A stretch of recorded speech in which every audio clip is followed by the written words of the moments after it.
Today on Listen Up, why millions of people were delighted by the power of art to engage a common food court. Art and the imagination, next.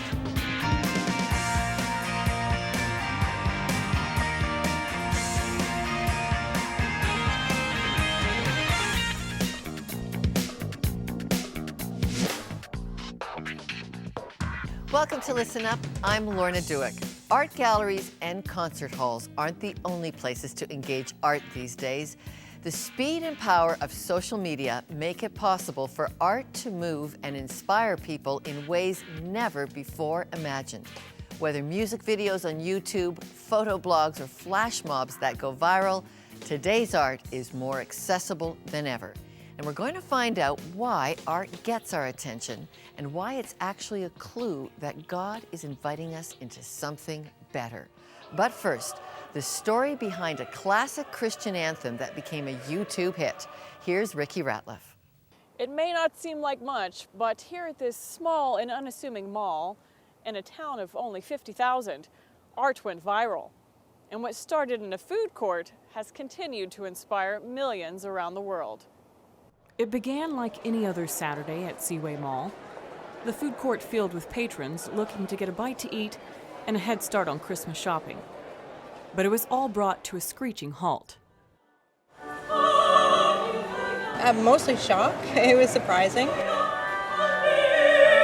I don't know how to explain it. I've never seen anything like that in my life. I just thought someone was playing their store music really loud, honestly. I was shocked. When I came early in the morning, and I realized there's tons of people in the food court. I'm like, okay, what's going on? There's never this many people in the food court. And I'm like, okay, so I come in, do my paperwork, and all of a sudden they just started singing.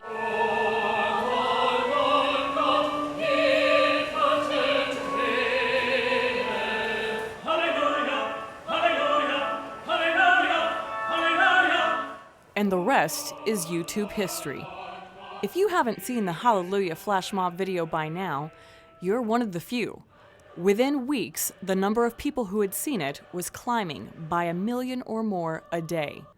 It was an idea that got its start from humble beginnings. We intended doing it for our customers, just as a way to say thank you for their business this year. As the owner of Alphabet Photography, Jennifer sees art in the most ordinary of places. So bringing her flash mob to the modest town of Welland just made sense. We wanted to get their attention and just kind of spread holiday cheer. It's exploded much, much further than we ever have thought. I think it's really getting people in the mood and sending a message about Christianity, which is very deep in some people. Like, people are seeing it and really being touched in ways that we never expected, and ways that are just blowing us away. Like, the comments that people give us almost give us goosebumps, that we're touching people all around the world in ways that we didn't even know were possible. What are you hearing from people? Just that they're so happy to see, people sing the Hallelujah chorus in a public place, which is also, it's kind of a juxtaposing, if you will. Usually that's kept for churches and sanctuaries. But the management at Seaway Mall didn't seem to mind. Not at all. I thought it was a great idea. I thought it was very interesting. As one of the last independently owned malls in Canada, there was little red tape to cut through, and no permission slip needed to stand on tabletops and sing. It was amazing just to sit there and watch it. Anybody I've talked to that was there said, the first thing, and it happened to me, is you get goosebumps all over because the voices were amazing. And then, a lot of people said tears came to their eyes because it was so beautiful, singing Hallelujah just before Christmas. You couldn't have planned it any better. 8 weeks to nail down the logistics, 85 voices to belt out the classic, 7 cameras to capture the magic, and the perfect location to stage it all. Some mall food courts in the area are very dark or dimly lit, and the acoustics, they're so big that the sound would just be lost. But with the Seaway Mall, that wasn't the case at all. It was beautiful. I actually saw one little boy that had tears running down his face. And later on, when everything was over, I walked up to the mother and I said, "Is he okay?" And she said, "Oh, he was so surprised and moved." This soprano has come to be known as the woman in the blue turtleneck. This was my little spot. A lifelong lover of music, Gudrun knows the power of music to captivate. As I said, when something like this happens, boundaries seem to be gone, and people want to be part of it. And that's the wonderful thing when it works. Are you surprised with how much it's resonated with the world? Yes, when we originally talked with Alphabet Photography, they thought maybe, it might do, 50,000, 100,000, but I mean, now where it is phenomenal. The email we're getting at the mall is unbelievable. Our website has increased by 86% in hits. We actually had people here from Ohio Saturday wanting to see if this was the food court where it happened. So yeah, people are coming from all over just to kind of check it out. What is it about art that has the power to move us?